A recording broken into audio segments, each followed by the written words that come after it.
இதை போட்டுட்டாங்கன்னுட்டு 9 பரோட்டாவும் பிரெட் அல்வாயும் திங்கிறது பெருசு கிடையாது. அது உள்ளே போய் எதையும் பண்ணிடக்கூடாது.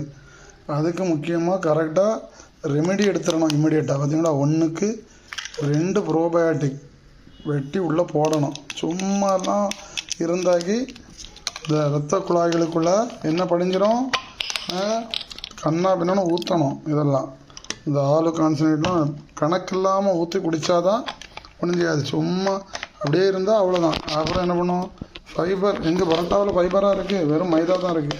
ஃபைபர் வேணும். ஐயோ, ஃபைபர் இப்படி 1க்கு 2 ஸ்பூன் ஃபைபர் ஆட் பண்ணணும். ஆட் பண்ணி தின்னாதான் இது நம்ம வயிற்றுக்குள்ளே சேராது. இனி இடத்துல ரத்த குழாயில் சென்ற இதுதான் முக்கியமான பொருள். ஹார்ட் அட்டாக் வந்துடவே கூடாது. இதை போட்டால் தான் ஹார்ட் அட்டாக் வராது. 1 ரூபா 2 ரூபாய்க்குள்ள பொருள்லாம் கிடையாது. இது நல்லா வாங்கி சாப்பிடணும். காசு வச்சுட்டு ஒன்றும் செய்ய முடியாது. போய் டாக்டருக்கு பல லட்சங்களை கொடுக்கலாம். வராமல் இருந்து தடுக்கணும்னா குத்தா அள்ளி போட்டு திங்கணும். புரியுதா? வேறு அப்படி தின்னுட்டு இப்படி தின்னுட்டானே கூடாது. இதெல்லாம் அப்படி ஜம்முன்னு எடுத்தால் தான் நம்ம சாப்பிட்ட பரோட்டாவும் பிரெட் அல்வாயும் சிக்கனும் நைட்டு உள்ளுக்குள்ளே போய் ரத்த குழாயில் சேராமல் இருக்கும். விருப்பம் இருந்தால் சொல்லுங்கள். இப்படி எடுத்துக்கிட்டால் தான் நல்லா வாழ முடியும்.